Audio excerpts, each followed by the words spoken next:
So real quick, I heard that somebody was going to try to have people served with cease and desist. So I just wanted to give a little bit of context so let you don't waste your time or your money, because that sucks. Because there is absolutely no way I would abide by a cease and desist.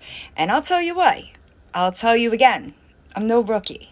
Gonna break it down real simple, okay? The purpose of a cease and desist letter is to resolve a dispute without going to court. It aims to prevent further harm and avoid costly and time-consuming litigation.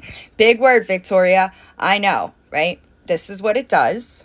When it's used, pay attention, because this is important. Because the only thing you'd have here is, well, that you think you'd have here is harassment, slander, or libel. Now, let's see what defines harassment in Kentucky, which none of these would apply.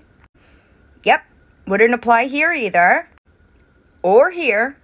So, we come to this, right? Slander, which in this case, it would be libel because it is published if you had a shot, okay? Which is the act of communicating a false statement that gives a negative impression of someone or something. In Kentucky, the United States Constitution and Kentucky Constitution protect free speech, including matters of public concern. You see where I'm going here? Now, let's get to the defamation elements, shall we? These elements must be proven in order to get anywhere in a defamation case. So we'll start with false statement. The statement must be false and presented as fact. True statements, opinions, parodies, and satire are not defamatory. Damages. The statement must have caused harm to the reputation of the person or entity being defamed. I just wanted to be clear, you'd have to have a good reputation in order for someone to defame you, okay? Now this is my favorite. No, someone cannot sue for defamation if the information being shared is truthful. Probably the most important reason that I don't lie about people. And I always wait for proof before I talk about something. Truth is considered an absolute defense against a defamation case, meaning that if a statement is true, it cannot be considered defamatory regardless of how damaging it might seem to that person's reputation, which, let's remember, the reputation is laughable, okay? Fundamental principle. Defamation requires a false statement to be made about somebody.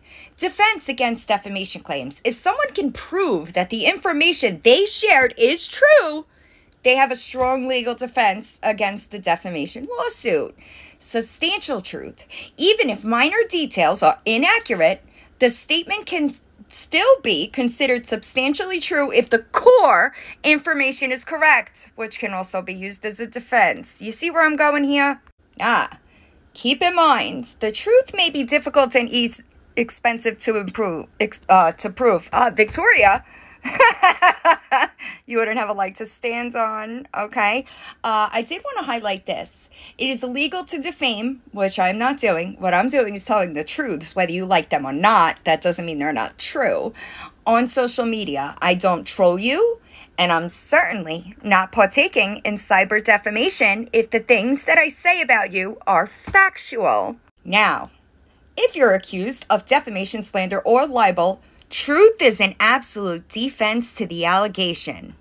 If what you said is true, there is no case. If the case is brought by a public figure and you can prove you were only negligent in weighing whether the statement was false, that could be a defense as well.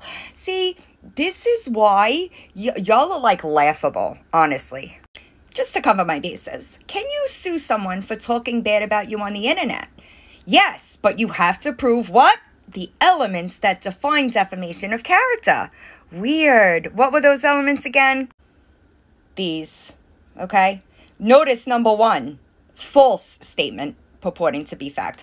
And Victoria, no matter how much you say it's false, I have proof that it is not, okay? On top of number 4, damages or some harm caused to the reputation of the person or entity who is the subject. Now, if I remember correctly, before I even started talking about you, you were deemed a scammer and an addict that nodded out behind the wheel of a car. You have charges for child abuse. Therefore, There is no good reputation to protect. And I'm just going to show this because it's my absolute favorite. Truth is an absolute defense to a defamation claim. Okay? Now, as I said, this isn't my first rodeo. This here is my platform, and I am allowed to state facts and opinions on my platform as long as they are not defamatory. And they're not. They're factual statements that you, for whatever reason, don't want to admit, acknowledge, whatever. Here nor there. Point remains. I don't harass you by calling you, texting you. I don't bother you in your DMs, right? But anyway, we won't talk about that, right, Victoria? Because you're in my DMs, right? So I will say it again. You're wasting your time and your money because I will quite literally wipe my ass with a cease and desist and cease nothing.